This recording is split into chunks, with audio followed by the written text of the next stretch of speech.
ఈరోజు మన కాకినాడ పెద్దవాగులో ఉన్న సో ఇలా గోదావరి ఇంకా బాగా నిన్నటిదాకా బాగా పొంగింది, కొంచెం తీర్థంతో ఇంకా కొంచెం పెరిగినట్టు ఉంటుంది.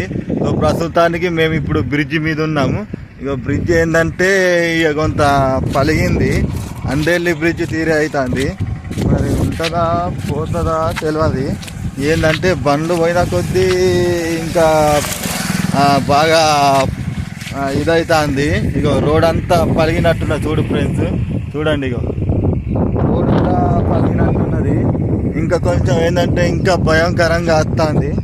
మరి బండ్లు పోతా కొద్దీ ఇంకా గోదావరి బాగానే బ్రిడ్జ్ కదులుతుంది. మరి అందేళ్ళి బ్రిడ్జ్ రైతులా ఏందా ఇంకో విషయం చూపెడతాగు.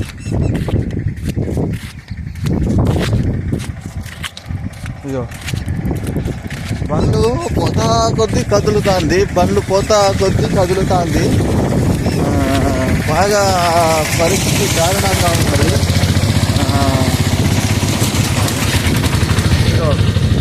ఇగో ఈ పంట కూడా ఎట్లున్నది, ఎట్లా కదులుతుంది, పలిగింది. ఇంత పోయినసారి మంచిగా ఉంది, పోయిన సంవత్సరం మంచిగా ఉంది, మరి ఈ సంవత్సరం ఎందుకు ఇంత దారుణంగా అయింది? ఇగో ఈ పంట కూడా ఇంత దారుణంగా ఉంది. ఎట్లయినా ప్రభుత్వం వారు మళ్ళీ దీనికి ఏమైనా న్యాయం చేస్తారని మనస్ఫూర్తిగా కోరుకుంటున్నాను.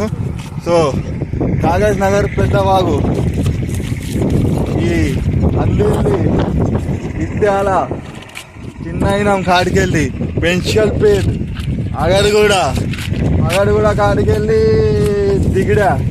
దిగిడ మళ్ళీ రాంపూర్ మొట్టగూడకి వెళ్ళి అటు మహారాష్ట్ర శివన్పల్లి కల్లెంపల్లికై పోతుంది ఈ వాగు. ఇంత భయంకరంగా నది అంటే చాలా భయంకరంగా వాగు. ఇంకా బాగా పొంగుల నుంచి పొంగుతుంది. నిన్నటి వరకు బాగుండే, ఇంకా నిన్న మేము రాలేకపోయినాము. ఈసారి మనం చూస్తాను కదా ఎట్లా పొంగుతుంది. మినిమం లోతు గింతున్నది. సో ఏ ప్రజలైనా ఇంకా గేట్లు ఇడవడం జరుగుతుంది. గింతే కాదు, ఇంకా బాగా వచ్చేది ఉన్నాయి గోదావరి. కానీ ఇంకా తీసుడు మీదే, ఇంకా ఎక్కువ పెంచుడైతే పెంచుతుంది. కానీ మీరైతే జాగ్రత్త ఉండండి. ప్రస్తుతానికి కొంచెం తగ్గినట్టే ఉన్నది, ఇంకా భయంకరంగా వస్తుంది. సో మీరు అప్రమత్తంగా ఉండాలని మనస్ఫూర్తిగా కోరుకుంటున్నా. నేను కెమెరామెన్ ఇమ్రాన్.